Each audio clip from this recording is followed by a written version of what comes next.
अब अगला टॉपिक है हमारा नगर निगमों के महापौर को मिला पुरस्कार। अब नगर निगम में महापौर को कौन कौन सा पुरस्कार मिला या किसको किसको पुरस्कार मिला, इसके बारे में भी आपके छत्तीसगढ़ करेंट से क्वेश्चन जरूर आ सकते हैं, तो इसके बारे में भी चर्चा करेंगे।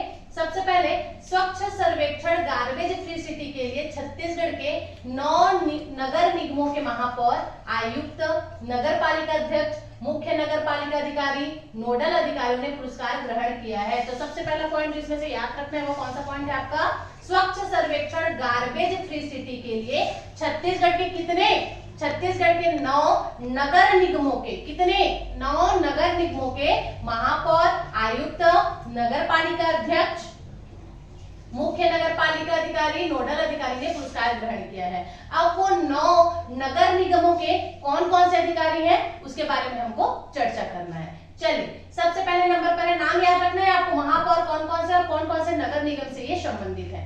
पहले नंबर पर है आपके एजाज ढेबर। पहले नंबर पे कौन है, एजाज ढेबर। ये कहां से है, रायपुर से है। एजाज ढेबर कहां से है, रायपुर से है। अजय तिर्की, अजय तिर्की कहां से है, अंबिकापुर से है। याद रख सकते हैं, देखो कुछ कुछ चीजों को ना हम ट्रिक बना लेते हैं जो कि ट्रिक बन सकता है, जैसे कि अजय तिर्की, अ से अजय और अ से अंबिकापुर। ठीक, अजय तिर्की कहां से है, अंबिकापुर से है। फिर है आपके चंद्रकांत मांडले। चंद्रकांत मांडले कहां से है, भिलाई चरोदा से है। तो च से चंद्रकांत और च से चरोदा। चंद्रकांत मांडले कहां से है, चरोदा से है। फिर रामशरण यादव, रामशरण यादव कहां से है, बिलासपुर से। रामशरण यादव बिलासपुर से। रामशरण यादव कहां से है, बिलासपुर से है। फिर है कंचन जायसवाल। कंचन जायसवाल कहां से है, कंचन जायसवाल आपके चिरमिरी से है। कंचन जायसवाल कहां से है, चिरमिरी से है। जानकी अमृत काटजू, जानकी अमृत काटजू किधर से, तो जानकी अमृत काटजू ये है आपके रायगढ़ से। कहां से है, रायगढ़ से है। राजकिशोर प्रसाद कोरबा से है भाई। राजकिशोर प्रसाद कहां के महापौर है, ये है आपके कोरबा के। कोरबा वाले याद कर लीजिए अच्छे से, राजकिशोर प्रसाद। राजकिशोर प्रसाद कहां से है, कोरबा से।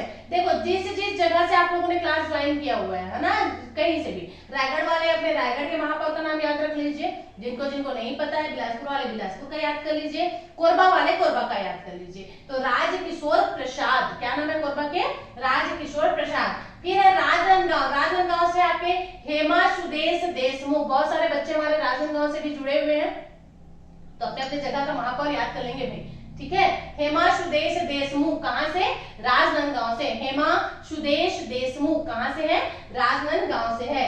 धीरज बकलीवाल, ये दुर्ग से है। धीरज बकलीवाल, धीरज बकलीवाल कहां से है, आपके दुर्ग से है। तो क्या ये हो गया या एक बार और दिखा दूं आपको मैं, देखिए सबसे पहले एजाज ढेबर। एजाज ढेबर कहां से है, आपके रायपुर से है। अजय तिर्की, अ से अजय अ से अंबिकापुर। चंद्रकांत मांडले, च से चंद्रकांत च से चरोदा। फिर है रामशरण यादव, रामशरण यादव है आपके बिलासपुर से। कंचन जायसवाल चिरमिरी से। जानकी अमृत काटजू रायगढ़ से है आपके। राजकिशोर प्रसाद, राजकिशोर प्रसाद आपके कोरबा से। हेमा सुदेश देशमुख, हेमा सुदेश देशमुख ये है आपके राजनांदगांव से। और फिर है आपके धीरज बकलीवाल दुर्ग से। दुर्ग वाले ना बहुत धीरज धर के रखते हैं भाई, तो धीरज कहां से, दुर्ग से। चलिए आगे देख लेते हैं। प्रमुख पुरस्कृत नगरीय निकाय एवं श्रेणी। प्रमुख पुरस्कृत नगरीय निकाय एवं श्रेणी मतलब पुरस्कृत शहर कौन कौन से हैं, पुरस्कृत श्रेणी कौन कौन सी है, जनसंख्या कितनी है यहाँ की, और देश में कौन सा रैंक ये रखते हैं, इसके बारे में हम चर्चा करेंगे। तो सबसे पहले हम बात करते हैं अंबिकापुर की। अंबिकापुर को किस श्रेणी में पुरस्कृत किया गया, तो अंबिकापुर को सेल्फ सस्टेनेबल स्मॉल सिटी, ठीक है। अंबिकापुर को सेल्फ सस्टेनेबल स्मॉल सिटी, यहाँ की जो जनसंख्या बच्चे 1 से 3 लाख तक की है। यहाँ की जनसंख्या, कहाँ की जनसंख्या की बात कर रहे हैं हम, अंबिकापुर की बात कर रहे हैं। यहाँ की जनसंख्या कितनी है, 1 से 3 लाख तक की है। और देश में कौन सा स्थान रखते हैं, देश में ये दूसरा स्थान रखते हैं। क्लियर। दूसरे नंबर पर है हमारा भिलाई चरोदा। भिलाई चरोदा को किसने पुरस्कृत किया गया, तो भिलाई चरोदा को क्लीनेस्ट सिटी, क्लीनेस्ट सिटी के लिए क्या किया गया है, पुरस्कृत किया गया है। और यहाँ की जनसंख्या कितनी है, यहाँ की जो जनसंख्या है वो 50,000 से 1 लाख तक की है। भिलाई चरोदा की जनसंख्या कितनी है, 50,000 से 1 लाख तक की है। और भिलाई चरोदा को क्या मिला है, किस श्रेणी में पुरस्कृत किया गया है, तो भिलाई चरोदा को क्लीनेस्ट सिटी के लिए पुरस्कृत किया गया है। और रैंक कौन सा है इसका? पहले नंबर पे है। ठीक, तीसरे नंबर पे है बीरगांव। बीरगांव इसको किस श्रेणी में पुरस्कृत किया गया है? तो बीरगांव को इनोवेशन एंड बेस्ट प्रैक्टिसेस के लिए किया गया है। बीरगांव को इनोवेशन एंड बेस्ट प्रैक्टिसेस के लिए पुरस्कृत किया गया है। और यहाँ की जनसंख्या भी सेम है भिलाई चरोदा की जैसे 50,000 से 1 लाख तक। और ये चौथे रैंक पर है। भाटापारा फॉरेस्ट मूल्य सिटी, भाटापारा फॉरेस्ट मूल्य सिटी, भाटापारा फॉरेस्ट मूल्य सिटी। जितने बार मैं बोल रही हूँ मेरे साथ उतनी बार रिपीट करो, तभी चीजें आपको याद हो पाएंगी। ठीक है, भाटापारा फॉरेस्ट मूल्य सिटी 50,000 से 1 लाख तक है। रैंक है इसका दूसरा। कवर्धा क्लीनेस्ट सिटी, कवर्धा कौन सा है? Cleanest city. ऊपर में और किसको क्लीनेस्ट सिटी का मिला था? भिलाई चरोदा को। याद आ रहा है ना? बस याद रखते चलेंगे। फिर है भाटापारा आपका फॉरेस्ट मूल्य सिटी, और कौन से रैंक पर है ये? दूसरे रैंक पर। जनसंख्या कितनी है? 50,000 से 1 लाख तक की है। अभी तक हम लोग 1 लाख से ज्यादा वाला कौन सा एरिया देखे हैं? अंबिकापुर। यहाँ की जनसंख्या आपकी 1 लाख से 3 लाख तक की। बाकी सारा वो ये सेम है 50,000 से 1,000 वाला। फिर है कवर्धा। कवर्धा को भी बच्चे क्लीनेस्ट सिटी का अवार्ड मिला है। किसका? क्लीनेस्ट सिटी का अवार्ड मिला है। और यहाँ की जो जनसंख्या है वो आपके 25 से 50,000 तक की है। यहाँ की जनसंख्या कितनी है? 25 से 50,000 तक की, और पहले रैंक पर है। नेक्स्ट है हमारा जसपुर नगर। इसको बेस्ट सेल्फ सस्टेनेबल सिटी का अवार्ड मिला है। और किसको मिला है? और किसको मिला है बेस्ट सेल्फ सस्टेनेबल सिटी का अवार्ड? कमेंट करके बताइए जल्दी से। 25 से 50,000 तक की जनसंख्या दूसरे रैंक पर है। फिर है दीपका। दीपका का कोरबा। कोरबा में फॉरेस्ट मूल्य सिटी। दीपका कोरबा को फॉरेस्ट मूल्य सिटी। फॉरेस्ट मूल्य सिटी के लिए 25 से 50,000 की जनसंख्या, और रैंक ये रखता है तीसरा। ठीक है, फॉरेस्ट मूल्य सिटी के लिए कोरबा दीपका को भी अवार्डेड किया गया है। फिर है आपका पाटन दुर्ग। क्लीनेस्ट सिटी का अवार्ड मिला है इसको। क्लीनेस्ट सिटी का अवार्ड एक तो भिलाई चरोदा को मिला है, कवर्धा को मिला है, और दुर्ग को भी मिला है। याद रखते चलो साथ साथ में। पहले रैंक पर है, 25,000 से कम है यहाँ की जनसंख्या। फिर है उदय दुर्ग। उदय दुर्ग को बेस्ट सेल्फ सस्टेनेबल सिटी का अवार्ड मिला है, और यह है 25,000 से कम। ठीक है, 25,000 से कम 5वें नंबर पर है। जब तक आप मेरा क्लास देखते हैं बच्चे, आपका पूरा ध्यान क्लास में फोकस होना चाहिए, और किसी चीज में आपका ध्यान नहीं होना चाहिए। अगर आप सच में तैयारी करना चाहते हैं तो, और सच में अपना एग्जाम निकालना चाहते हैं तो, जो मैं क्वेश्चन कर रही हूँ उसका आंसर तुरंत मेरे को कमेंट करके दिया करो। पता है तब भी, नहीं पता है तब भी, ताकि तुम लोग को उसके बारे में जानकारी तो हो सके, जो माइंड में डाउट है वो क्लियर तो हो सके। तो बिल्कुल आपका अटेंशन क्लास में होना चाहिए। जितने मैं क्वेश्चन करती हूँ उतना आंसर तुरंत आपका आना चाहिए मेरे साइड से। क्लियर है? तभी आपका सही मायने में तैयारी हो पाएगा। क्लियर? और दूसरा चीज जो मैंने बताया है कि जो भी बच्चे एडीओ की प्रिपेयर करवाना चाहते हैं वो हमारे चैनल से जुड़ सकते हैं, और कल से ही मंडे से ही एडीओ का प्रिपरेशन जो है स्टार्ट हो जाएगा। पटवारी का क्लास स्टार्ट हो चुका है, एग्जाम भी आ चुका है, 17 तारीख को एग्जाम होने वाला है। ऑब्जेक्टिव सीरीज चल रही है, इंपॉर्टेंट क्वेश्चन की सीरीज चल रही है। जो बच्चे पटवारी का प्रिपेयर करना चाहते हैं, नंबर दिया गया है, उसमें कॉन्टेक्ट आप कर लीजिए। ठीक है, चलिए आगे देख लेते हैं। अभनपुर। अभनपुर फॉरेस्ट मूल्य सिटी का अवार्ड मिला है इसको, 25,000 से कम इसकी जनसंख्या है। रैंक के बारे में कोई डिस्कस यहाँ पर इसके लिए नहीं किया गया। रायपुर। रायपुर को फॉरेस्ट मूवर स्टेट कैपिटल का अवार्ड मिला है। रायपुर को forest mover state capital, forest mover state capital का अवार्ड मिला है। स्टेट कैपिटल तो मिलेगा ना, क्यों नहीं मिलेगा? ठीक है, नेक्स्ट है Chirmiri. Best self sustainable city का अवार्ड मिला है इसको। Bemetara innovation and best practice. Bemetara innovation and best practice. Dornapal best city in citizen feedback. Sukma. Dornapal किधर पड़ता है? सुकमा में पड़ता है। इसको किस चीज के लिए अवार्ड किया गया है? तो इसको best city in citizen feedback, best city in citizen feedback के अवार्ड से अवार्डेड किया गया है। चंद्रपुर। चंद्रपुर मतलब जिसको हम चंद्रपुर कहते हैं, जांजगीर में पड़ता है भाई। चंद्रहासिनी माता का मंदिर है यहाँ। इसको किस लिए? तो इसको भी इनोवेशन एंड बेस्ट प्रैक्टिस के लिए दिया गया है। ठीक, इनोवेशन एंड बेस्ट प्रैक्टिसेस के लिए अवार्डेड किया गया है। चलो अब आगे देख लेते हैं। आगे है हमारा टोल फ्री नंबर 1100। क्या है ये? टोल फ्री नंबर 1100 क्या है ये?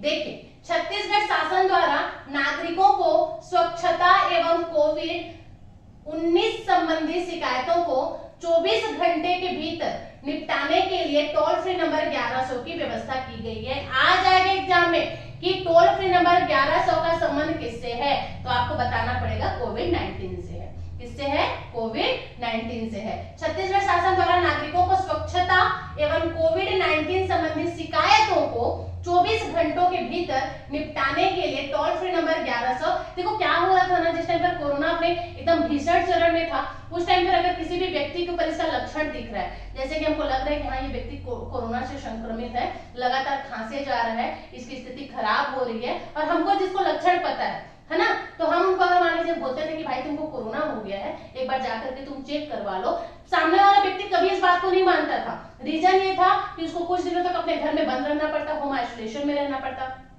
बाहर आना जाना उसका बंद हो जाता, तो वो अपने आप को सिर्फ नेगेटिव प्रूफ करने के लिए आपकी बात को नहीं मानता था। तो इस कंडीशन में आप क्या कर सकते हो? अपने पड़ोसी से लड़ोगे झगड़ोगे थोड़े, चलो जाओ, कैसे नहीं जाओगे तुम, हॉस्पिटल जाओ, जरूर जाओ, नहीं कर सकते। तो ऐसे सिचुएशन में आप टोल फ्री नंबर 1100 को चुपचाप फोन कर देते अननोन नंबर से, वो आते, उनको लेकर के चले जाते। या फिर मान लीजिए किसी घर में कोई होम आइसोलेशन में है, उसके बाद से वो बाहर निकल रहा है, सैनिटाइज करना है, उसमें भी लोग बहुत हेल्प कर रहे थे। मतलब काफी एक हमारी जो सरकार है ना, वो इस सिचुएशन में काफी मदद की है, जिसको इग्नोर नहीं किया जा सकता। लाख बुराइयां सही, लेकिन उन्होंने हेल्प भी बहुत की, ठीक है, क्योंकि कोविड का जो वैक्सीन है जो फ्री में प्रोवाइड कराया जा रहा था, उस वैक्सीन की कीमत ही बहुत ज्यादा है। इतना डीप में हम लोग नहीं जाते हैं ना, इस तरह से हमको पता भी नहीं चलता है। आपको पता है जो छोटे से बच्चों को सरकारी हॉस्पिटल में फ्री में वैक्सीनेट किया जाता है, वैक्सीन प्रोवाइड कराया जाता है, एक एक वैक्सीन का कीमत कितना होता है? बहुत महंगा वैक्सीन होता है जो सरकार आपको प्रोवाइड कराती है।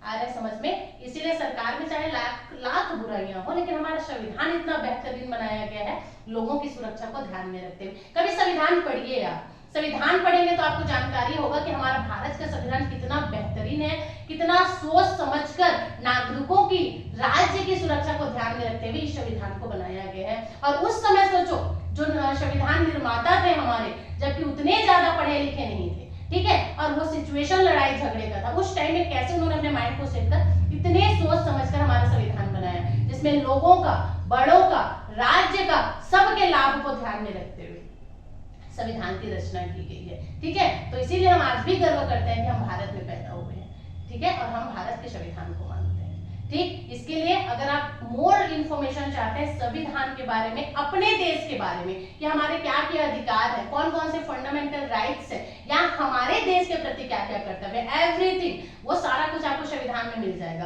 तो संविधान की क्लास जरूर से ज्वाइन कीजिए अगर आप सच में देश को जानना चाहते हैं। इसके लिए जरूरी नहीं है कोई बच्चा जो स्टूडेंट है सिर्फ वही क्लास देखे, कोई बड़े बुजुर्ग है, मान लीजिए आप पढ़ाई नहीं कर रहे, किसी भी प्रकार का आपको एग्जाम नहीं देना है, लेकिन फिर भी सिर्फ आप अपने अधिकारों के बारे में जानना चाहते हैं, अपने देश के बारे में जानना चाहते हैं, तो बिल्कुल कॉन्स्टिट्यूशन की क्लास आपको देखनी चाहिए, ठीक है। चलिए आगे देख लेते हैं। तो समझ आ गया टोल फ्री नंबर 1100 क्या था? ये कोविड से रिलेटेड था, स्वच्छता से रिलेटेड था। नेक्स्ट है महत्वपूर्ण तथ्य, कुछ इंपॉर्टेंट फैक्ट्स के बारे में भी चर्चा कर लेते हैं, देख लेते हैं। स्वच्छता के मामले में छत्तीसगढ़ वर्ष 2019 एवं 2020 में भी अग्रणी राज्य रहा है। 2019-20 में भी हमारा जो छत्तीसगढ़ है वो स्वच्छता के मामले में अग्रणी ही रहा है। अभी तो अंबिकापुर है ही है, क्लीनेस्ट सिटी का अवार्ड आपके भिलाई को मिला ही है, कवर्धा को भी मिला है, दुर्ग को भी मिला है। इस प्रकार से बहुत सारे ऐसे एरिया हैं जिसको क्लीनेस्ट सिटी का अवार्ड प्राप्त हुआ है। छत्तीसगढ़ के दो शहर अंबिकापुर व पाटन, पाटन मतलब कौन सा? वही दुर्ग वाला है ना। छत्तीसगढ़ के दो शहर अंबिकापुर व पाटन को 5 स्टार श्रेणी में शामिल किया गया, याद रखेंगे। छत्तीसगढ़ के दो शहर अंबिकापुर और पाटन, पाटन किधर पड़ता है? दुर्ग में पड़ता है। इन दोनों को किसमें? 5 स्टार श्रेणी में शामिल किया गया है। वहीं 44 अन्य शहरों को 3 स्टार रैंकिंग दी गई। हमारे छत्तीसगढ़ की बात कर रहे हैं हम, हमारे छत्तीसगढ़ के दो शहर अंबिकापुर और दुर्ग पाटन, इन दोनों को 5 स्टार में ऐड किया गया है, और अन्य 44 जो शहर है उनको 3 स्टार रैंकिंग में स्थान दिया गया। बहुत बड़ी बात है ना। चलिए, स्वच्छता के लिए छत्तीसगढ़ ने 6R पॉलिसी को अपनाया है, तो यह भी आपको याद रखना है। अब ये 6R क्या है, यहाँ से आप आराम से पढ़ सकते हैं, बहुत ही आसान है, ठीक है। Rethink, reuse, recycle, repair, reduce और रिफ्यूजेस, ये सारी चीजें आपको याद रखनी है, जिसको 6R कहा जाता है। ऑब्जेक्टिव में पूछ लेगा कि स्वच्छता के लिए छत्तीसगढ़ ने कौन सी पॉलिसी को अपनाया है, तो स्वच्छता के लिए छत्तीसगढ़ ने 6R पॉलिसी को अपनाया है। कौन सा? 6R पॉलिसी को अपनाया है। अब 6R का मतलब समझ आ गया ना, रीथिंक, रीयूज, ठीक है, उन चीजों को बार बार आपको यूज करना है। रिसाइकल, वेस्ट जो चीज हो चुकी है उसको फिर से, अब देखो रिसाइकल मतलब फिर से आप उसको यूज कीजिए।